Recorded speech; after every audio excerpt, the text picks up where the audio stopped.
சக்கரை எறும்பு தின்றுச்சு, சாக்கு கரையான் தின்றுச்சு. ஆனா 27 சக்கரை மூட்டைங்க உள்ள வந்தது உண்மைதான். இப்போ இது என்னன்னா இதுக்கு பேர் தான் விஞ்ஞான ஊழல். உங்களால இது நடந்தது தெரியும், but you cannot prosecute anyone. அப்ப அவங்களும் அதே மாதிரி தானே. அப்ப இந்த 2 லட்சம் டன் கோடி நிலக்கரி காணா போச்சுன்னு அவங்களால நிரூபிக்க முடியலையா? முடியாது. கப்பல்ல வந்து இறங்குச்சா? ஆமா இறங்குச்சு. லாரியில ஏத்துனீங்களா? ஆமா ஏத்தணும். பாஸ் போட்டிங்களா? ஆமா போட்டோம். குடோன்குள்ள போச்சா? ஆமா போட்டோம். எல்லாத்துக்கும் ரெக்கார்டு இருக்கும். கிட்டத்தட்ட 60% தரம் இல்லாத கோல். நான் உனக்கு 5 லட்சம் டன் கோல் கொடுத்துட்டேன், 5000 மெகாவாட் கரண்ட் வெளில வந்துடணும் அப்படின்னு நான் சொல்லிட்டு நான் உட்காந்துக்குவேன். நான் வந்து கரண்ட் பார்த்தா 2500 மெகாவாட் வந்துருச்சு, கோல் தீர்ந்து போச்சு சார். சார் நாய் பிஸ்கெட் தீர்ந்து போச்சு sir. Max Gold, cash for gold. Call 044 4545 4545. அறுவை சிகிச்சையில்லா குணம், இது ஆயுட்கால நிவாரணம். டாக்டர் ஸ்ரீவர்மாஸ். குறைந்த விலை நிறைந்த தரம், தங்கள் தேவைகள் அனைத்தும் ஒரே இடத்தில். ஜெயச்சந்திரன். செந்தில் பாலாஜி அவர்களும் சொன்னாரு, அதிமுக ஆட்சி என்ன சொன்னார் அப்படின்னா, கிட்டத்தட்ட 2 லட்சம் டன் கோடி வந்து நிலக்கரி காணா போச்சு அப்படின்னு. அது ஒரு பரபரப்பான ஒரு விஷயமா இருந்தது. அதே மாதிரி அவங்களும் ஆட்சியில் அமர்ந்த அந்த டைம்ல வந்துட்டு மின்வெட்டெல்லாம் இருந்துச்சு, அணில் ஓடிச்சு அப்படிங்கிற விஷயத்தெல்லாம் சொல்லியிருந்தாருங்கிறத பார்க்க முடிஞ்சிச்சு. அப்ப எந்த கட்சி ஆட்சிக்கு வந்தாலும் அந்த ஆட்சிக்கு வந்த அந்த சம்மர் டைம்ல இந்த பிரச்சனை இருக்குமா? அண்ட் செகண்ட் திங், இப்போ 2 லட்சம் டன் கோடி நிலக்கரி காணாமல் போச்சுன்னு சொன்னார். அது சம்மந்தமாக எல்லாம் பண்ணாங்க. பட் அது அப்படியே கிடப்பில் போடப்பட்டது. அந்த கேஸ் எதுவும் பண்ணலை பெருசாக. இப்போ நீங்கள் சொன்ன இத்தனை குற்றச்சாட்டுகளும் குற்றச்சாட்டுகளாக மட்டும்தான் இருக்குது. இதை கையில் எடுத்து யாரெல்லாம் வந்துட்டு அது பண்ணாங்களோ அவங்கள வந்துட்டு ஒரு குறிப்பிட்ட வளையத்துக்குள்ளே கொண்டு வருவீங்களா? அதெல்லாம் பண்ணுவீங்களா? இது வந்து ஒரு ஸ்ட்ரக்சரலாக ஒரு பாலிசியாக திருடிருக்கான். எப்படி திருடிருக்கான்? கரண்ட் நான் வாங்க மாட்டேன், ஷார்ட் டேர்ம் அக்ரிமெண்ட் போட்டுக்கிறேன், லாங் டேர்ம் அக்ரிமெண்ட் போட மாட்டேன். அப்போ நீ ஷார்ட் டேர்மில் இந்த ரேட்டு கொடு, இது நேச்சுரல், இது கரெக்ட் தான், இது இஸ் லீகல். ஏன்னா ஷார்ட் டேர்மோட ரேட் அதிகமாக தானே இருக்கும், டிமாண்ட் அதிகமாக இருக்குல்ல மார்க்கெட்டில் அப்படின்னு சொல்கிற மாதிரி இன்னத்தில் ஒரு ப்ரூவ் பண்ண முடியாத ஒரு கிரைம். இந்த ப்ரூவ் பண்ண முடியாத ஸ்கேம்ஸ் எல்லாம் தலைவர்கள் மாறினா மட்டும்தான் நிறுத்தப்படும். அப்பயும் இவங்களை ப்ராசிக்யூட் பண்ணுறது அவ்வளோ பெரிய கஷ்டம். இது இன்றைக்கி நேரத்தில் இல்லை, நம்ம 1969 பார்த்துருக்கோம்ல. கூவத்துக்கு வந்து காசை போட்டோம், எங்கப்பா போச்சு, முதல்ல தின்று விட்டது.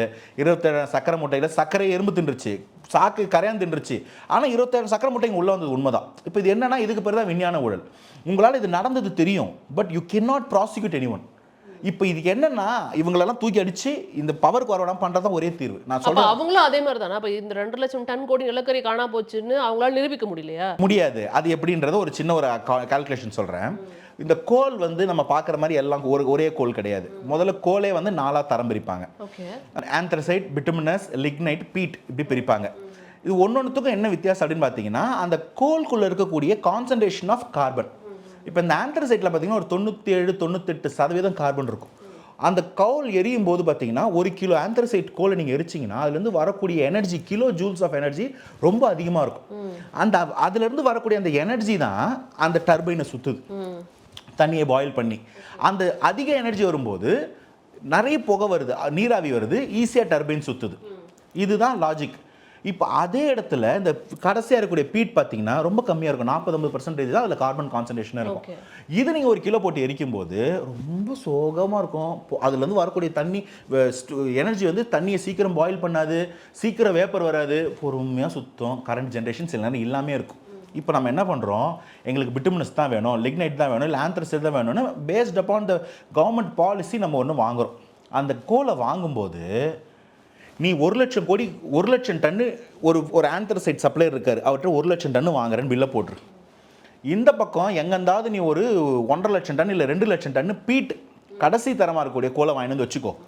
நான் அதை ஆந்த்ரசைட்னு சொல்கிறேன், நான் அதவும் நம்பர் 1 கோல் தரம்னு சொல்லுவேன். அதுக்கு ஒரு ஸ்கேம், அங்கே ஒரு ஆஃபீஸர் ஒரு சைன் போடுவார். போட்டுட்டு இவர் ஒரு 1 லட்சம் கோடி 1 லட்சம் டன்னு ஆந்த்ரசைட் கொடுப்பாரு, இவர் ஒரு 2 லட்சம் டன்னு பீட் கொடுப்பாரு. ரெண்டுத்தையும் போட்டால் கண் பார்வைக்கு கறியில் என்ன வித்தியாசம் தெரியும்? நிலக்கரியில் ஒன்றும் தெரியாது. இப்போ என்ன ஆகும், இந்த ஒரு 2 லட்சம் டன், இது மொத்தமாக ஒரு 5 லட்சம் டன்னு புரிஞ்சுக்கங்களேன். அங்கேருந்து ஒரு 2 வந்து, நீங்கள் வந்து ஒரு 3 வந்ததுன்னு வச்சுக்கோங்க. இந்த 5 லட்சம் டன்னு வந்து அந்த தெர்மல் பவர் ஸ்டேஷனுக்குள்ளே போயிடும். கப்பலில் வந்து இறங்குச்சா? ஆமாம் இறங்குச்சு. லாரியில் ஏற்றுனீங்களா? ஆமாம் ஏற்றணும். பாஸ் போட்டிங்களா? ஆமாம் போட்டோம். குடோன்குள்ளே போச்சா? ஆமாம் போட்டோம். எல்லாத்துக்கும் ரெக்கார்டு இருக்கும். இப்போ என்ன லாஜிக்னா, கணக்குப்படி நம்ம 5 லட்சம் டன்னு ஆந்த்ரசைட் வந்திருக்கு. இந்த 5 லட்சம் டன்னை எரிச்சா ஒரு 5000 மெகாவாட் கரண்ட் வரணும்னு புரிஞ்சுக்கோங்க. இப்போ என்ன ஆகுது, அதில் 5ல் 2 பங்கு கிட்டத்தட்ட 60% தரம் இல்லாத கோல். இப்போ இது எல்லாத்தையும் கொண்டு போய் போட்டு எரிப்பாங்க. 5000 மெகாவாட் வர வேண்டிய இடத்துல 2000 மெகாவாட் வரும். அப்போ என்ன புரிஞ்சுக்கலாம், 2500 மெகாவாட் தான் வந்திருக்கு. அப்போது 2.5 லட்சம் டன்னு தான் இவன் எரிச்சிருக்கிறான், மீதி 2.5 லட்சம் டன் இவன் எரிக்கலைன்னு ரெக்கார்டு சொல்லுது. ஏன்னா எனக்கு என்னென்னா, எப்பா நான் உனக்கு 5 லட்சம் டன்னு கோல் கொடுத்துட்டேன், 5000 மெகாவாட் கரண்ட் வெளில வந்துடணும் அப்படின்னு நான் சொல்லிட்டு நான் உட்காந்துக்குவேன். நீங்கள் நான் வந்து கரண்ட் பார்த்தா 2500 மெகாவாட் வந்துருச்சு, கோல் தீர்ந்து போச்சு சார், சார் நாய் பிஸ்கெட் தீர்ந்து போச்சு சார் அப்படின்னு அங்கே வந்து ஒருத்த குரல் விடுறான். என்னடா பிஸ்கெட் தீர்ந்து போச்சுன்றான், 5 லட்சம் கோல் கொடுத்தோமே, போய் இன்ஸ்பெக்ஷன் பண்ணால் கோலே இல்லை. உடனே நம்ம என்ன சொல்லுவோம், 2 லட்சம் டன்னு கோலை காணோம். அங்கே போய் பார்த்தீங்கன்னா அந்த 5 லட்சம் டன்னையும் எரிச்சு 5 லட்சம் டன் எரிஞ்சதுக்கான புகையும் ஓசோனில் கலந்து 2500 மெகாவாட் தான் உற்பத்தி பண்ணியிருப்போம். இப்போ எரிஞ்சிருச்சு, சாம்பலாக போயிருச்சு. இப்போ அங்கே இடத்துல நீங்கள் சாம்பலை ஆந்த்ரசைட் என்ன பிட்டுமினஸ் என்ன எப்படி ப்ரூவ் பண்ணுவீங்க? ப்ரூஃப் பண்ண முடியாது. கோல் உள்ளே வந்து தான் ஆமாம், எரிச்சியா ஆமாம் ஆமாம், புகை வந்துச்சா ஆமாம் ஆமாம், கரண்ட் வந்துச்சா வரல. இப்போ தேடினீங்கன்னா வந்த கரண்ட்டுக்கும் இருந்த கோலுக்கும் மேட்ச் ஆகலை. உடனே என்ன சொல்லிட்டாரு, 2 லட்சம் டன் கோலை காணும், விஞ்ஞான ஊழல் பண்ணியிருக்கிறாங்கன்னு சொன்னார். அதுதான் அப்படின்னு அவர் அங்கே இருந்தார் தானே, அங்கேருந்து தானே இங்கே வந்தார், அங்கேருந்து சொல்லி கொடுத்துட்டு வந்தார் என்னமோ, அதனால தான் ப்ராசிக்யூட் பண்ணல. இது லிட்டரலி பண்ண முடியாது. இப்போ இது யார் பண்ணால் யாரை சொல்வீங்க? இப்போது நான் என்ன சொல்வேன், இந்த இடத்துல ஒரு ஸ்கேம் நடந்தது, பட்டவர்தனம் ஆகிப்போச்சு. இப்போ இதில் நீங்கள் தேடி போனால் கடைசியாக மாட்ட போகிறது அந்த 2 சப்ளையர். இவன் சொல்லுவான் நான் கொடுத்தது ஆந்த்ரசைட்டு தான், இவன் சத்தியம் பண்ணுவான்.